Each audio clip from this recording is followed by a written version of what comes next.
lo mismo, por la cantidad de teras que tengo, que básicamente es almacenamiento, porque ni siquiera soy transaccional, solamente es almacenamiento de files. Estamos hablando que tendría que pagar $80 mensuales por ese mismo servicio. ¿Ya? Entonces, como digo, no siempre cloud es barato. Entonces hay que chequear eso. Y lo vamos a ver más a detalle con las otras láminas que vamos a ir revisando. Perdón, es al revés. Ok, entonces, ¿qué cosa busco en cloud? Busco generalmente adquirir dos cosas principales: potencia de cómputo y almacenamiento. Eso es lo que yo busco a la hora que tomo un servicio de cloud. Okay, puedo tener, digamos, una potencia de cómputo que le he puesto en morado. Si voy a adoptar plataforma, o sea, con el sistema operativo y todo el software que viene alrededor, va a ser plataforma como servicio. Si no, solamente puedo tomar procesador, memoria y espacio de disco, porque eso es lo que a mí me interesa tener. Luego, almacenamiento, que me va a servir para dos cosas: guardar información o hacer backup. De hecho, en los estudios el uso más frecuente es backup, ¿no? Y luego puedo usar software como servicio. ¿Okay? Pongo ahí como ejemplo Office 365, Salesforce, pero tienen SAP, tienen Oracle, tienen N cantidad de proveedores para el fin. ¿Qué acelera? O sea, ¿cuáles son los aceleradores del uso de cloud? ¿Okay? Primero es que cuando yo tengo una gran infraestructura, siempre voy a tener limitaciones presupuestales para poder adquirir. Y ahora hay otra limitación más, o dos limitaciones más que se van a dar, que uno es el espacio físico, ¿okay? Porque digamos, tú tienes que crecer y de repente lo que traigas no va a entrar en el espacio físico que tú tengas. Y lo otro es el consumo eléctrico, principalmente con el tema de aire acondicionado. ¿Okay? Entonces son limitaciones que de todas maneras se van a dar y que tú tienes que evaluar a la hora que, digamos, amplías infraestructura o cambias de infraestructura.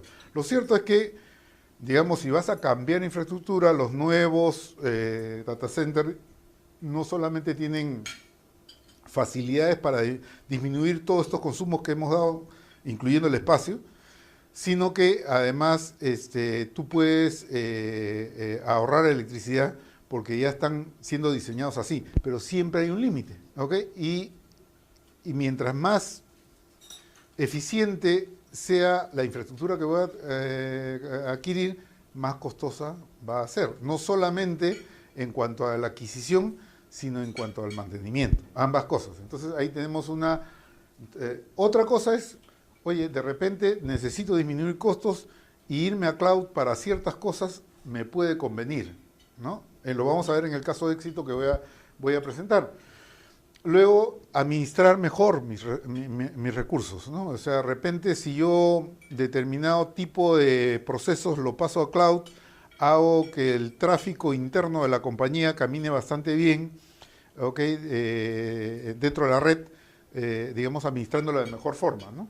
Y lo otro es usuarios que están buscando soluciones, que es digamos, el gatillador de lo que hoy día conocemos como transformación digital. Resulta de que cómputo no resolvió el problema de cómo se llama, de un área de la compañía.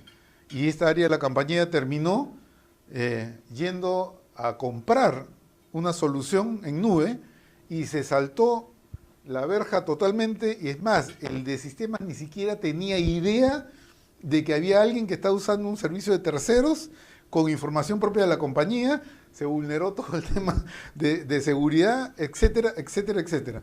Me pasó un caso en Alicorp. ¿Okay? Nosotros fuimos para proponer nuestro servicio de consultoría y ellos habían tomado, no era Power BI, sino era otro, estos Business Intelligence, y la gente de cómputo no tenía idea que lo habían tomado. ¿Y cómo nos enteramos? Porque nosotros no fuimos a visitar a la gente de sistemas, sino fuimos a visitar a la gente comercial. Y oh sorpresa, resulta que ellos habían tomado decisiones y tenían casi 8 meses usándolo sin que el sistema supiera que esto está pasando. Entonces, eso es un acelerador interesante y eso es lo que desencadenó el tema de la transformación digital.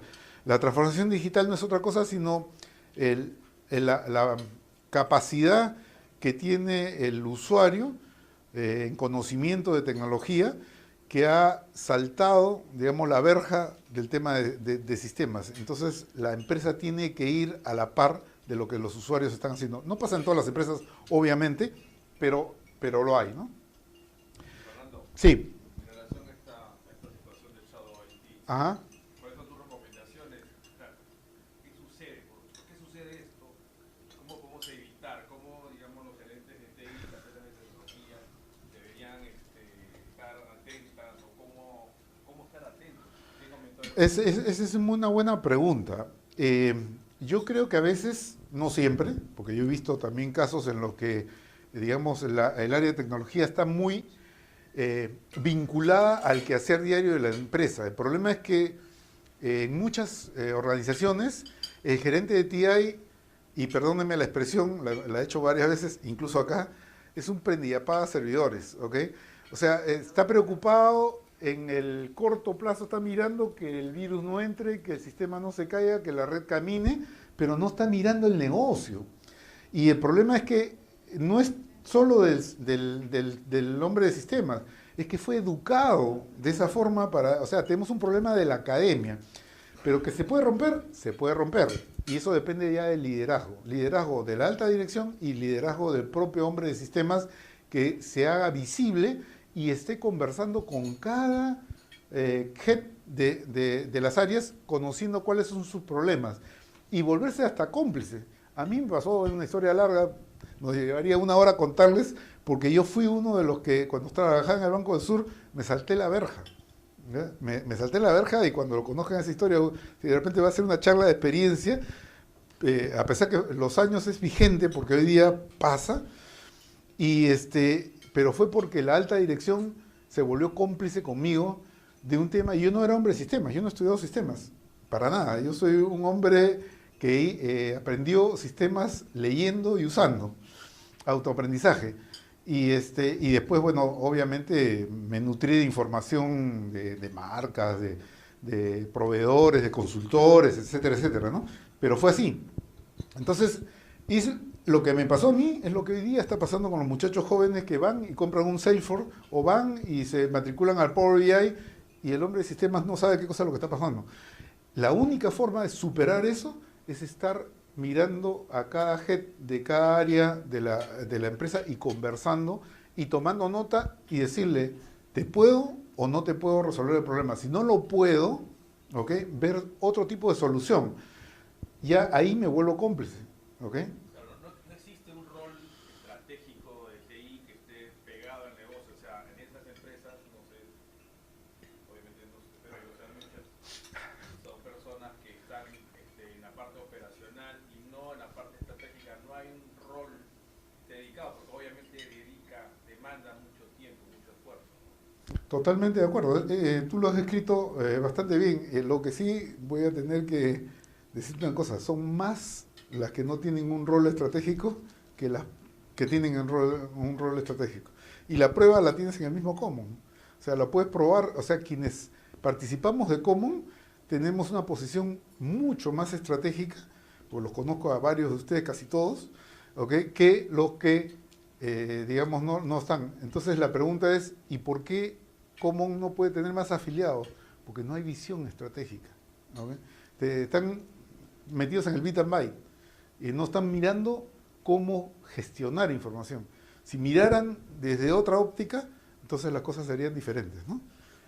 Bueno, otra barrera es el ancho de banda, pero es un tema hoy día totalmente superable, ¿ok? Pero el estudio nos dice que ancho de banda es una barrera por la cual no toman, no toman el servicio, ¿no? Y lo más importante es el desconocimiento. O sea, la gente no se preocupa por conocer. Ah, cloud, sí, yo me conecto por internet, pero no saben ni cuánto cuesta, ni quiénes son los proveedores, no tienen idea de lo que está pasando y no son capaces ni siquiera de decir, ok, esto me cuesta tanto, y si lo compro compro la infraestructura, me va a costar tanto, a ver, ¿qué me sale más barato, qué más caro? No lo hacen. ¿Por qué? Porque están operativos, o sea, están mirando el bit and byte. ¿Ok? Entonces, el servicio requiere que sea bajo demanda. ¿Okay? Miren, incluso Amazon, que yo tengo mucho respeto porque mi experiencia primera fue con ellos, no es cloud pura. ¿Okay? Porque no es, o sea, para yo pedir un procesador más o ampliar mi memoria o ampliar el almacenamiento, tengo que hacer un requerimiento. No es que yo agarro dentro del sistema. Para consumer sí funciona. Para consumer yo puedo entrar y pedir un espacio, pero para empresarial no funciona como tal. Lo otro es acceso desde cualquier sitio a la red, rápida elasticidad, es decir, puedo crecer o disminuir en cualquier momento, que se pueda medir el servicio y te digan, ok, tú has consumido tantos teras de disco, por lo tanto te voy a cobrar tanto en este mes, ¿no? Y el pago consumo, igualito que la luz eléctrica. Entonces, tenemos tres tipos de nube. Esto ya es conceptual y lo voy a pasar muy rápido. Tenemos la nube privada, que en realidad no es nube privada, o sea, mejor dicho, no es nube, porque para que sea nube, el concepto requiere el poder ampliar o disminuir, ser suficientemente flexible y además yo pagar por ese servicio. Pero si yo compré una infraestructura, dejó de ser nube. Por más que yo me conecte de la agencia a la principal por internet, no es nube, pues, ¿okay? Pero lo llamamos así. ¿Por qué? Porque hay varios proveedores que están protegiendo su hosting. Entonces protegen su hosting diciendo que existe una nube privada, pero la nube en realidad es o pública o híbrida. O sea, yo hago mi nube, ¿okay? Y puedo usarla con una nube pública donde yo pueda almacenar la información o pedir el servicio que sea, sorry que diga almacenamiento, el servicio que yo desee, ¿no? Entonces, ¿qué cosa es CAPEX? CAPEX es comprar infraestructura. Todo lo que yo compre, digamos, como servidores, redes, impresoras o lo que sea, todo lo físico que yo voy a adquirir, el hardware que voy a adquirir, incluyendo el software, ¿okay? Eso es CAPEX. ¿Okay? ¿Qué cosa es OPEX? Es tercerizar. O sea, es que otro lo haga por mí o otro me lo alquile a mí. ¿Okay? Yo puedo tomar una decisión, por ejemplo, de en vez de comprar impresoras para todo el mundo, tomar un servicio de impresión en el cual dentro de la organización de 1000 personas, 1000 trabajadores, colocamos 5 o 6 grandes impresoras cuyo servicio es abastecido por un proveedor y asegura además que el equipo va a funcionar 24/7 y todas las impresiones salen por ese camino bajo determinadas reglas que se van a poner dentro de la empresa. Eso es OPEX, ¿ok?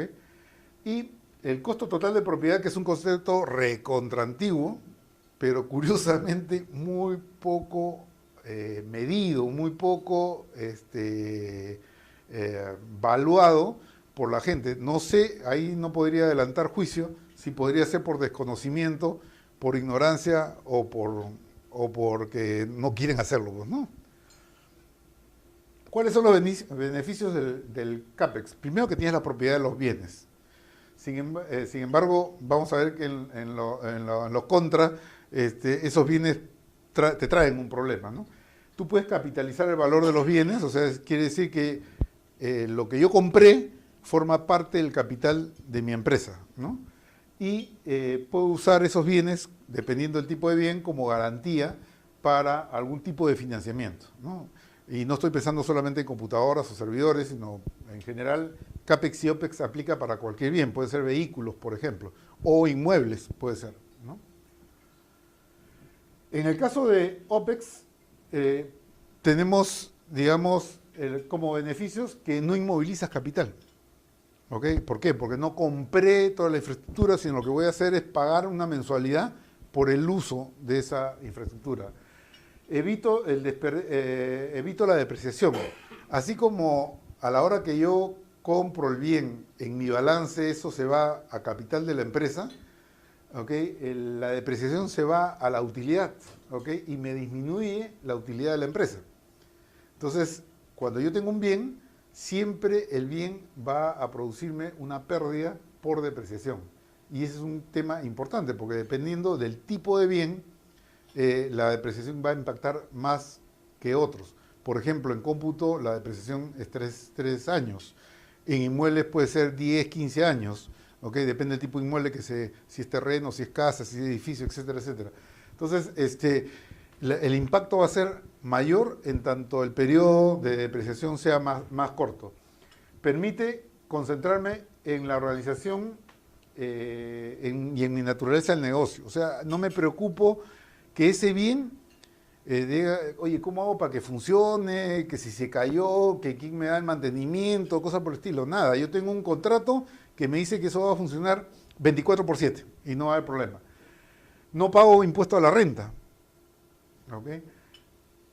Me despreocupo de la obsolescencia, porque si a los 3 años ese equipo ya está obsoleto, el proveedor me va a cambiar el equipo por el que él vea conveniente, asegurando que el servicio que me va a dar es el más adecuado. Y en la despreocupación del mantenimiento que ya lo había comentado. Entonces, ¿qué escoger? Si vemos los beneficios, o sea, un poco como que OPEX le quita algunas cosas interesantes del beneficio de CAPEX. Entonces, pero ¿cómo tomar una decisión para irme de comprar una infraestructura a alquilar una infraestructura, cualquiera que sea? Lo primero que tenemos que hacer es calcular el TCO. Ojo, el TCO es un concepto que lo trae Gartner a la industria, pero es un concepto que hoy es aplicado a muchos tipos de bienes. Nosotros hemos hecho para FONAFE una evaluación de vehículos aplicando TCO y los patas quedaron encantadísimos porque nadie les había hecho una evaluación de ese tipo para justificar pasar de adquirir carros a alquilar flota, ¿no? Entonces, para que tengan una idea. Entonces, el asunto es que, ¿qué cosa es el costo total de propiedad? Es todos los gastos que yo tengo que hacer, ¿okay? Para que ese bien se mantenga permanentemente en funcionamiento, sea útil, ¿okay? Y eso pasa por analizar, digamos, digamos, los extras que vas a tener que comprar alrededor de él, personal, si fuera necesario, electricidad, mantenimiento, etcétera, etcétera. Hay una lista larga y va a depender del tipo de bien para poder definir, digamos, cuál es el TCO de cada uno de ellos. Una vez que tú has calculado el costo total de propiedad, lo que lo haces es llevarlo a valor en dólares o en soles, en moneda, y lo anualizas. Entonces tú me dices, mi costo total de propiedad de tener tres servidores en mi data center, anualmente me cuesta tanto, ¿ok? Ese es el primer cálculo que tú tienes que hacer. Entonces, lo otro es, si voy a cualquier proveedor de nube y le pido 3 servidores con las mismas características, ellos me van a dar un valor y me van a decir, este es lo que tú tienes que gastar mensualmente para, digamos, mantener el servicio, incluyendo en la mayor cantidad de veces la reserva de instancia. La reserva de instancia no debería existir, porque yo debo coger ¿cómo se llama?, el servicio sin necesidad de separarlo. ¿Lo separan por qué? Porque le aumentan la capacidad. O sea, cuando yo pago la instancia, lo que estoy haciendo es pagar el aumento de capacidad de los servidores que me van a prestar el servicio, ¿ok? Y eso no debería ser así, en teoría, pero en la práctica es lo que sucede. Entonces, yo tengo dos datos. Tengo todo lo que me cuesta al año, el costo total de propiedad de ese producto, y tengo al otro lado lo que me va a costar pagarle mensualmente más la instancia, ¿ok?, por 12 meses, el servicio. Y lo que tengo que hacer es comparar ambos casos, ¿no? O sea, comparo y la fórmula es esta. Si el costo de los servicios es menor que el costo del bien más su mantenimiento y todos los otros costos de funcionamiento, se debe tomar el servicio. Es lógico. En caso contrario, prefiero adquirir, ¿no? Les di antes el ejemplo de una cosa muy simple como el servidor de dominio, y en este caso pues no hay que ser muy mago y muy calculador para determinar que no me conviene pues ese servicio, ¿no? Entonces, el caso, este es un caso ejemplo, no tiene todas las características, pero una empresa ha decidido comprar un servidor, o evaluar si va a comprar un servidor de desarrollo y pruebas, ¿okay? O tomar el servicio a través de cloud, ¿no? ¿Qué debe hacer? Debe de incluir en la evaluación de CAPEX del valor del equipo, procesadores, memoria, almacenamiento, software, lenguaje de programación y cualquier otro software que fuera necesario para manejarlo. El tema de comunicaciones, porque probablemente la infraestructura necesita o requiere de este tipo de cambios en comunicaciones. Ya vamos a ver en el ejemplo de Medrock. Personal de administración, ¿okay? Alguien tiene que estar asegurando un operador 24/7, que el servidor, o lo que sea necesario, ¿no? Porque hay veces que hay empresas que trabajan durante 8 horas y cómputo trabaja otras 8 horas más, pero no las 24 horas, sino solamente 16.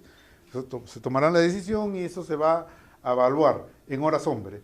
La depreciación de los equipos y el cálculo anualizado en base a la vida útil del sistema. Entonces yo digo, yo me voy a comprar un servidor con estas características, su vida útil va a ser de 4 años y anualizo la suma de todos estos valores para poder determinar mi CAPEX, ¿no? En caso de OPEX, lo que hago es el precio considerando el uso. En este caso he puesto el ejemplo 24/7, pero podría ser 16/7, es cuestión de, o 16/5, o depende de cómo funcione la empresa, ¿no? Y lo más importante en la parte de servicio es ese punto 2, es el SLA, que es el acuerdo de servicio, o sea, el contrato de acuerdo de servicio, que es, digamos, lo más importante para asegurar cualquier mal servicio que se dé, cómo debe ser bonificado o castigado el proveedor para que esto, digamos, se asegure. Obviamente, los casos de proveedores de clase mundial, la probabilidad de que esto suceda es muy baja, pero sucede, ¿ok? Entonces, podría suceder en un momento en que más se necesita. Y lo otro es importantísimo del plan de contingencias. Hay gente que cree, yo compro un servidor, perdón, alquilo un servidor en un proveedor X, para no hacer mucho pulicherry, y me olvido, porque ellos van a sacar acá, oye, no, ¿y qué pasa si se desconecta toda la red y no puedes acceder a esa información? ¿Con qué te quedaste? Sin nada. O sea, tienes que tener un plan de contingencias. Si ese proveedor no camina, y son 3 días que no camina, y yo soy una empresa que necesita digamos, la infraestructura para temas transaccionales, yo no puedo quedarme parado 3 días sin eso. Tengo que ver cuál es mi plan de contingencia, dónde llevo el servicio para salvar la situación. Entonces, el plan de contingencias es clave a la hora de tomar una decisión. Lo es incluso para CAPEX, ¿no? O sea, no necesariamente para servicios. Entonces, como conclusión, para evaluar un caso, lo que hay que hacer es analizar muy al detalle tu costo total de propiedad, saber las características de servicio que te van a dar y comparar el precio de ese servicio versus lo que me cuesta adquirir la infraestructura. Y luego, obviamente, tomar la decisión, ¿no? Entonces, sí. Muchas veces el tema de al proveedor le exigimos los reportes, de acuerdo al nivel de servicio, todo eso. Pero internamente no medimos nada. Entonces, muchas veces ese digamos, plus cualitativo, que es tener reportes, tener información, pues no lo contabilizas en el on-premise o en el CAPEX, ¿no? Totalmente de acuerdo. Totalmente de acuerdo. Hay temas adicionales que hay. Así es. E incluso en el seguimiento de reportes hay cosas que parecen curiosas y nos ha pasado, por ejemplo, el caso que puse de un servidor de desarrollo y pruebas, en realidad eran dos servidores, uno para desarrollo, uno para pruebas. Bueno, el desarrollo tú lo necesitas eventualmente. Cuando vas a implantar una solución, necesitas el desarrollo. El de pruebas también lo necesitas, pero una vez que ya está implantado, ¿ok?, necesitas un solo servidor que te sirva para desarrollo y pruebas. ¿Ok? Ya no necesitas dos servidores, porque ya no necesitas esa potencia de cómputo necesaria. Y tú tomas un servicio. ¿Ok? Si fueras CAPEX, tendrías ahí un servidor parado que no te va a servir para nada. ¿Ok? Si es OPEX, lo que tú tendrías que hacer es asegurarte que una vez que ya ese servidor no me va a servir, le das de baja. O sea, ya no entra en el servicio. Y yo me encuentro con empresas que siguen pagando el servidor innecesariamente, cuando es un servicio del cual me puedo desconectar en cualquier momento. Ese es el otro tema, la gestión del servicio. Correcto. O sea, la persona encargada de hacer ese tipo de seguimiento. Correcto, así es, así es. Pero ese es parte del, digamos, del plan que debe seguir un buen gestor de manejo de información. Porque tú cuando gestionas información, tu mente cambia. Ya la infraestructura se vuelve una herramienta. Tu foco es qué hago con la información. Y eso es el paso que todavía no hemos dado en el Perú. O sea, nos falta mucho para eso. Seguimos en lo operativo. Entonces, pero vamos a cambiar. En algún momento lo vamos a hacer. De hecho, mucho de lo que estamos acá ya lo hemos hecho, pero falta, pues, ¿no? Falta cambiar. Acá voy a compartir un estudio que, dicho de paso, va a salir una oferta, perdonen el Pulicherry, pero va a ser una oferta para los usuarios de Common. Pero es muy importante, a veces se toman decisiones sin saber qué cosa está pasando en el mercado. ¿Okay? Una de las cosas que quien me enseñó este tema, lo deben conocer ustedes, varios de ustedes, a Tito Otero, que fue gerente de sistemas de Ferreyros, pero fue de otras organizaciones también, y él no tomaba una decisión si no tenía un informe a la mano de lo que estaba pasando en el mercado. ¿Okay? Y llegó a donde llegó por ese método, digamos, que aplicó. Entonces, conversando con Ricardo la vez pasada, dijimos, oye, pero hay la oportunidad de tener estudios. Claro, nosotros cuando trabajamos para proveedores de la industria tenemos que, digamos, cobrar unos honorarios determinados, pero para usuarios la cosa es diferente. Entonces vamos a ¿cómo se llama? No quiero quemar la película Common, van a recibir una oferta del lado de ellos, pero acá voy a compartir algunas láminas que son interesantes porque nos dicen cómo está evolucionando la adopción de cloud. La muestra fue tomada en empresas, la población fueron empresas grandes y corporativas de más de 40 millones y empresas medianas de 10 y 40 millones.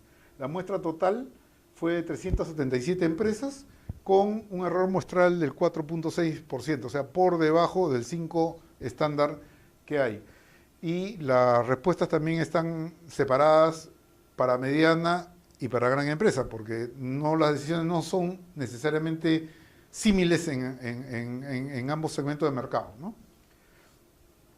Entonces, en los resultados totales, acá la suma de grandes y medianas, vemos que mientras que en el 2018, 32.8%, o sea, 33%, habían oído y conocían a profundidad el tema de cloud. Ya en el 2019, octubre del 2019, 40% de los entrevistados ya conocen de cloud. Entonces, el verde nos indica cómo va progresando el conocimiento en firme.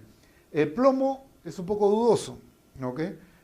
Si bien ustedes el 1.3, que es no conoce ni ha escuchado, ha desaparecido, yo me temo que a veces contestan para quedar bien, y entonces, pero eso es una, digamos, posición personal, los números no dicen eso. Pero como yo estoy en el mercado, olfateo, pues si yo me doy cuenta a veces cuando preguntas, ¿conoce usted de cloud? Sí, te dicen. ¿Y conoces qué cosa es SaaS? No. ¿Qué cosa es PaaS? No. ¿Qué cosa es IaaS? No. Pero conoce cloud. O sea, y ahí nomás quedó descartado su conocimiento de ¿cómo se llama?, de cloud, ¿no? Entonces, ha habido un crecimiento interesante de 2019-2018. Tenencia de servicios, del total de entrevistados, casi el 53% en el 2018 tenían ya un servicio de nube. Y en el 2019 ha aumentado, miren cuánto, 68%. ¿Okay? Más de 10 puntos el crecimiento de tenencia de servicios. Entonces, vamos en camino ya un mainstream de consolidar, digamos, los servicios de nube como parte de la infraestructura que nosotros podemos tener. Proyectos futuros, ¿ok? De los entrevistados, ¿quiénes tienen proyectos futuros? En el 2018, el 43% tenían un proyecto futuro y en el 2019 ya casi el 54% tienen un proyecto para, digamos, incorporar en ese año a su infraestructura, ¿no? Y aquí vamos a la parte más interesante, que es el caso Metro. Y por favor, aquí las preguntas que ustedes quieran, ya pasó el periodo de silencio. Además, el gerente financiero que fue el que nos contrató, trabajó para mí en el Banco del Sur, o sea que no tengo problemas en contar lo que ha pasado. Esta es una empresa que cuando la tomamos, hace 8 años, facturaba 12 millones de dólares. Había pasado por 5 dueños. El último era un indio, un dueño que venía de la India y había venido a hacer plata acá con un laboratorio. La parte curiosa es que dentro de esa adquisición había adquirido el laboratorio con su centro de cómputo formado por un AS400 que no tenía backup, o sea, no sacaban backup, y que encima estaba conectado a la pared, así, el enchufito de acá, ahí estaba enchufado el AS400. ¿Ya? Y operaba el MRP. El MRP tenía en el servidor, y encima era un software que ya no se vendía, me olvidé de poner, era un software que creo que no está, ¿no? Sí, no está ahí. Era un software mexicano que ya no se vendía, ¿ok? O sea, no había soporte del software, pero el MRP mantenía todas las recetas de todos los remedios en forma digital, de tal manera que se podían hacer los cálculos, digamos, para producir los remedios o las fórmulas farmacéuticas que fueran necesarias, ¿no? Resulta que por estar enchufado, se malograron obviamente los discos y no hubo forma de recuperación. Y llamé a IBM, en esa época estaba Álvaro Merino Reina, de gerente general. Alvarito, tengo un cliente, etcétera, etcétera. Me dijo, te mando a mi mejor gente, se llevaron los discos. No hubo forma de recuperar la información. Lo otro es que el laboratorio había crecido, ¿ok? Y entonces en ese crecimiento habían gastado dinero en la infraestructura del negocio, ¿ok? Y además habían tomado espacios dentro de la infraestructura del inmueble y no había espacio para hacer un data center. Ese era otro problema del que teníamos que ver. Y usaban un servidor chiquito con el cual, un Concar de las primeras versiones que se caía cada rato, era un desastre. Eso fue lo que encontramos en el laboratorio. Perdón. Entonces, nosotros entramos a tallar, me llamó el gerente financiero y me dice, oye, ayúdame porque esto se me cae a pedazos y no tengo cómo controlar la empresa, se me da todo. ¿Okay? Incluso los pocos costos que se manejaban de esa empresa eran los costos de producción y los hacía el MRP, pero sin MRP no podían ni siquiera eso calcularlo, o sea, todo era así al ojímetro y cosas por el estilo, ¿no? Entonces, analizamos la situación, no habían procesos escritos, obviamente con 5 dueños, no había habido una gerencia firme que pudiera desarrollar la empresa, se habían perdido todas las fórmulas en el servidor, ¿no? O sea, sí tenían las fórmulas escritas, pero no digamos digitales para poder hacer los cálculos del caso. La contabilidad tenía, pues, cuadraban hacia el guerrazo porque con el sistema que tenían era un desastre. No tenían nada de visibilidad con los costos, poca visibilidad de los gastos, débil infraestructura en TI, o sea, lo único que les quedaba era un par de servidores que era la réplica del Concar, eso era todo lo que tenían, porque el AC400 ya había muerto, ¿no? Entonces, había que sacarlos adelante. Para eso había que hacer una evaluación del RP, o sea, qué RP le convenía a ellos y había que estudiar cada caso. Luego, la evaluación de la infraestructura. En el primer momento, cuando nos dijeron no hay espacio para meter máquinas acá, empezamos en hosting. Recién, como a los 2 meses que habíamos cerrado el trato con el laboratorio y estábamos todos apuntando a hosting, viene Amazon y comienza a entrar acá. Entonces, pum, agarramos y dijimos, vamos a conversar con Amazon. Bueno, no había nadie con quien conversar, todo era web y era informarse de cómo eran los servicios, etcétera, etcétera, ¿no? Entonces, hasta que apareció un proveedor que nos solucionó el problema, no voy a hacer publicherry, pero ya ellos habían tomado la representación de Amazon, entonces lo que nosotros habíamos leído funcionaba con lo que ellos decían y bueno, empezamos a mirar el tema. Y por último, el acompañamiento en la implantación. O sea, nuestra propuesta era, vamos a solucionarte todo esto, pero además te vamos a acompañar cualquiera que sea la solución que acordemos, ¿no?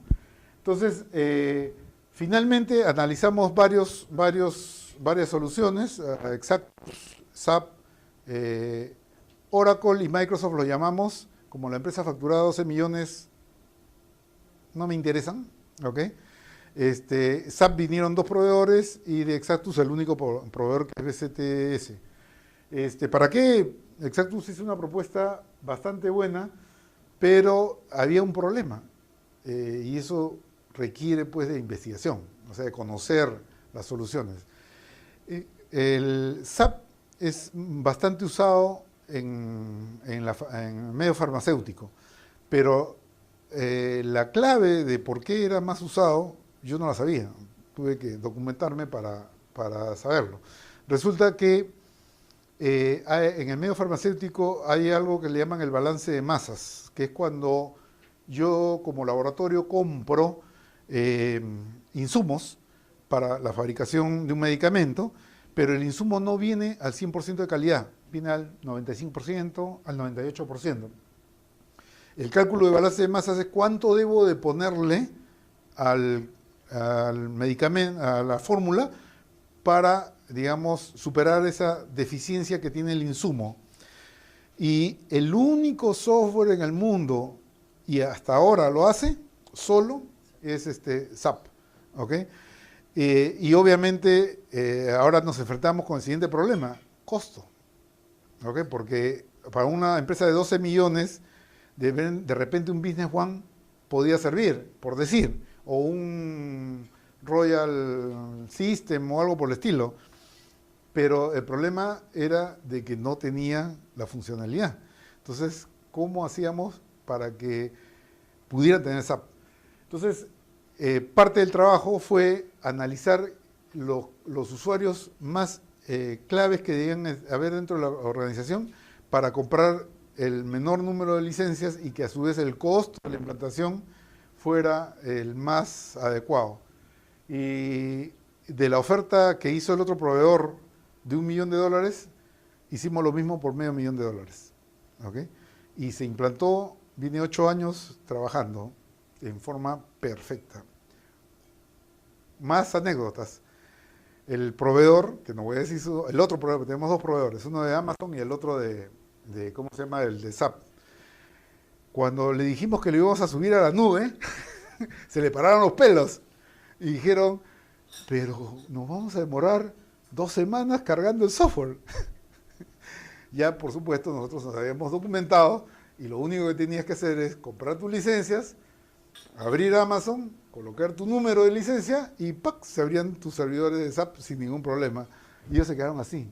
Y son de los primeros, ¿eh? Pero, o sea, de los primeros, en ese momento nosotros tomamos la decisión de tomar los mejores implantadores de SAP que hay en el mercado.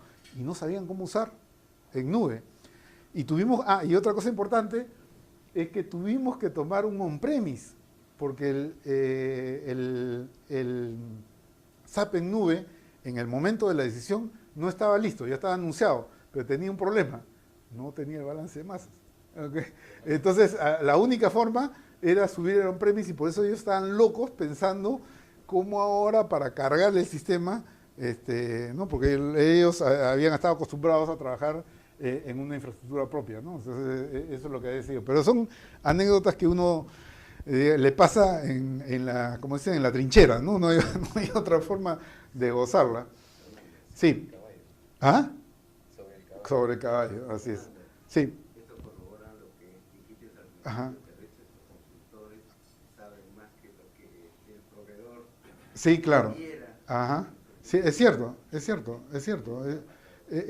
No, incluso cuando hicimos el análisis, como esto demoró un tiempo el poder levantar la información de la empresa y toda la cuestión, y mientras salían las cosas, nosotros estamos apostando a hosting, como les decía, pero sale lo de Amazon. Teníamos que investigar porque para nosotros era totalmente nuevo, o sea, sabíamos qué era conceptualmente, pero jugarte por algo nuevo, ustedes que están en sistemas saben que prefieren que todo lo prueben, pero acá estábamos en un caso extremo, donde la empresa no tenía posibilidades y había que sacarlo adelante, entonces tenía que jugar ¿me arriesgo o no me arriesgo? Por supuesto, todos los pros y contras fueron sustentados a la gerencia y el directorio, y le dijimos, oye, esto es así, y ellos decidieron jugársela porque estaban contra la pared, no había otra, y funcionó. ¿Okay?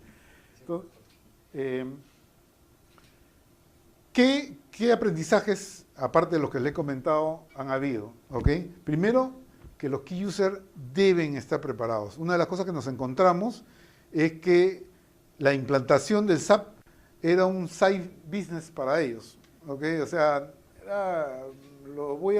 en su mente era, yo voy a dedicar 4 horas a la implantación, cuando era 8 horas a la implantación y 4 para dedicarse al trabajo del día a día, ¿no? Y entonces no decidieron, y por un tema de costos, contratar personal de soporte a los key users, que fue lo que debieron haber hecho, ¿no? Entonces, ese es, por ejemplo, un tema importantísimo cuando uno toma una decisión de implantar una categoría de software como la que estamos hablando. Lo otro era escribir los procesos, la participación activa de la dirección de la empresa, que esto funcionó. O sea, si la alta dirección no nos hubiera dejado trabajar, ni a nosotros ni a la consultora implantadora, estábamos fritos. Y es más, nosotros le exigíamos el tiempo, ¿no? Y muchos de ustedes ya deben haber pasado una implantación de algún tipo de ERP y es bastante exigente porque tienes que hacer reuniones periódicas y toda esta cuestión. Lo otro es el compromiso de los trabajadores. Felizmente, a pesar de los cambios de dueño, la camiseta estaba bien puesta en el laboratorio y eso nos ayudó psicológicamente a poder, digamos, comprometer a los trabajadores y que además no los defraudamos, porque realmente hubo un cambio total cuando ya se empezó a implantar. A los 4 meses de implantación, o sea, de ya haber echado a andar, tan felices comparado con la desgracia que tenían anterior, ¿no? Y importantísimo, la ayuda de terceros. O sea, no, yo lo hago porque... O sea, no es, y tampoco es un polo cherry, pero es que la verdad, tú tienes que dedicarte a tu negocio y no te vas a dedicar a tu negocio si estás con tu cabeza pensando, oye, hoy día tengo que hacer tal reporte, hoy día tengo que meter tales datos, hoy día tengo que llevar tal tabla. No lo vas a hacer, pues. No va a caminar. Entonces, para que tengan una idea, he redondeado números, o sea, no están los números exactos, pero siguiendo la línea de evaluación que les comenté anteriormente, comprar la infraestructura propia, SAP requería 4 servidores. En ese momento no se había evaluado que nos íbamos a quedar sin uno de ellos, pero la exigencia era 4 servidores, nos costaba más o menos $30.000 y necesitamos $3.000 de operación mensual. Esto sin contar la infraestructura, aire acondicionado, etc. En ese momento el hosting más económico para la misma infraestructura nos costaba $8.000. ¿Ya? Y terminamos con $2.500, ¿okay?, de infraestructura. Además hay un servicio de mantenimiento de $1.200, pero como la evaluación era sobre el costo de la infraestructura. Yo lo pongo en morado justamente para diferenciar que no entra directamente porque ese costo de mantenimiento también lo hubieras tenido que requerir en caso que compraras la infraestructura propia, ¿no? Pero lo marco para que tengan idea de que se miró todo eso. Entonces, ellos vienen trabajando 8 años en la infraestructura cloud. Entramos con Amazon y no hubo evaluación de otro proveedor porque era Amazon versus hosting. Esa era la evaluación que estábamos haciendo. Los proveedores de internet dedicado fueron Movistar y Claro. Movistar la línea principal y el backup lo tienen con Claro, porque todavía se mantiene. El proveedor de implantación fue Omnia y el proveedor de mantenimiento ha sido Seidor.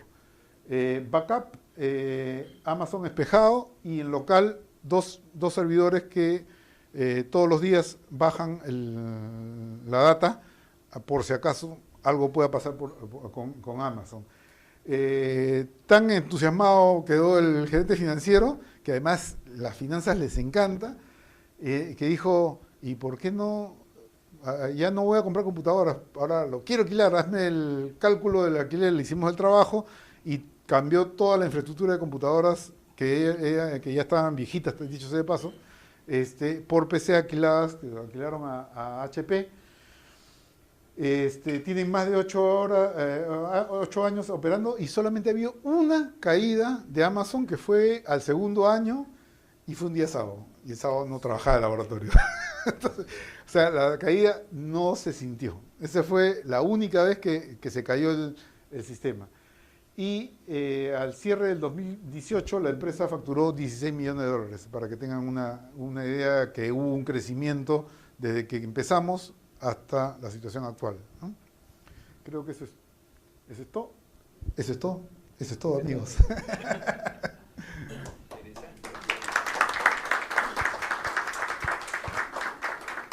No sé si hay preguntas, comentarios.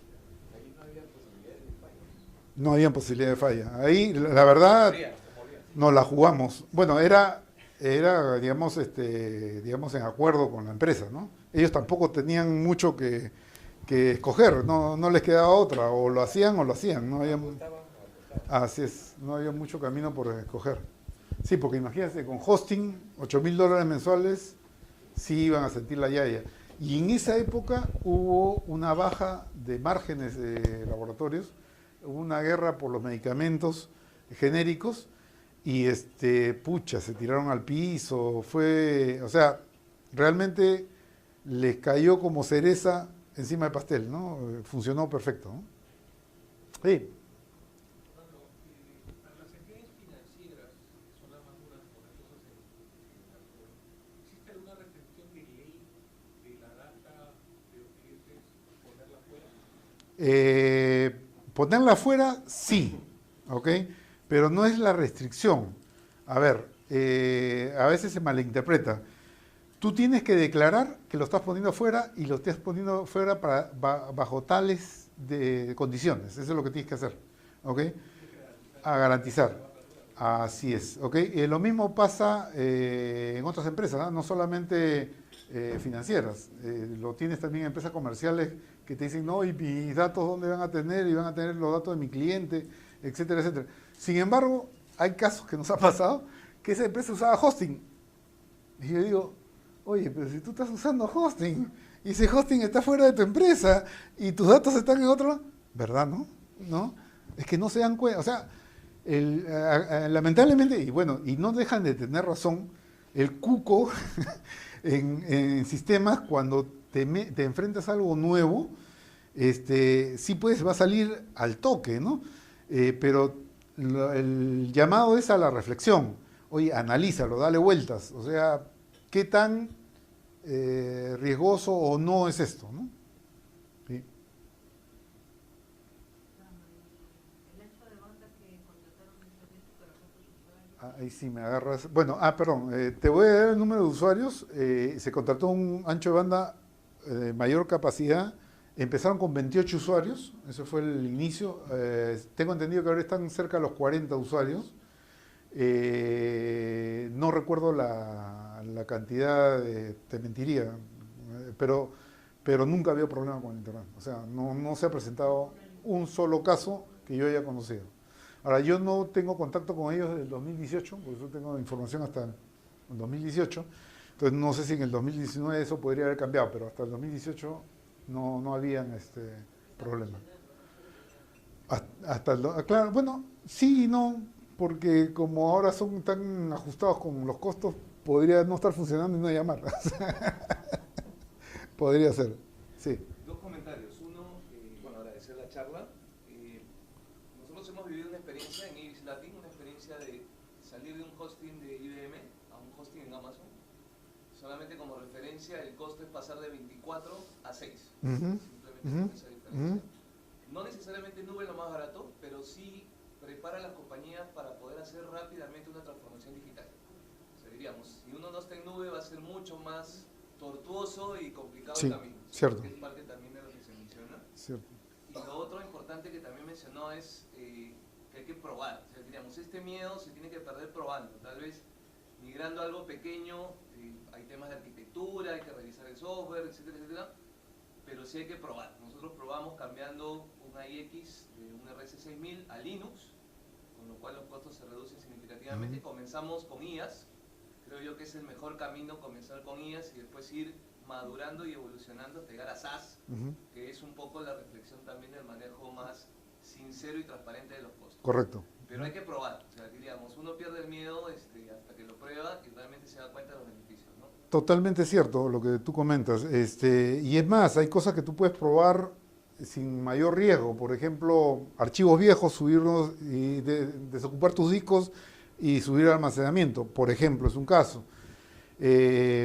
Ahora, lo único nomás, en una observación en lo que tú has comentado, que no necesariamente SaaS es al final del proceso experimental, porque podría ser al comienzo. Comenté el caso de Alicorp, ¿okay? Te aseguro que el de sistemas no había ni siquiera pensado en la solución que le tenía que dar a Comercial, y Comercial tomó su decisión, agarró su tarjeta de crédito, pagó y se acabó sistemas, ¿no? O sea, eso es lo que pasó. Pero sí, digamos, tú puedes empezar haciendo pruebas con infraestructura, ¿no?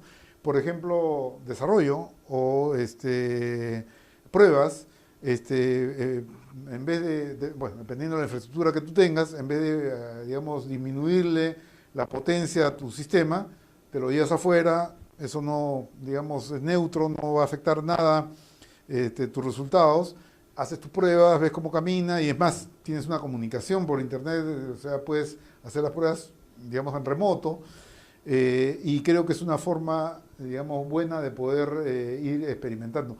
Ya, fuera de Medrock, los que adquieran el estudio se van a dar cuenta de que RPs ya están tomando muchos ya en nube, o sea, ya no están, digamos, experimentando, comprando la infraestructura local, o sea, el mainstream siempre va a ser una nube híbrida, es decir, mi infraestructura con una infraestructura de nube donde quiera que esta pueda estar. Entonces, ese es lo que creo que va a pasar. ¿Y por qué va a pasar eso? Porque van a decir, no se puede subir todo a la nube.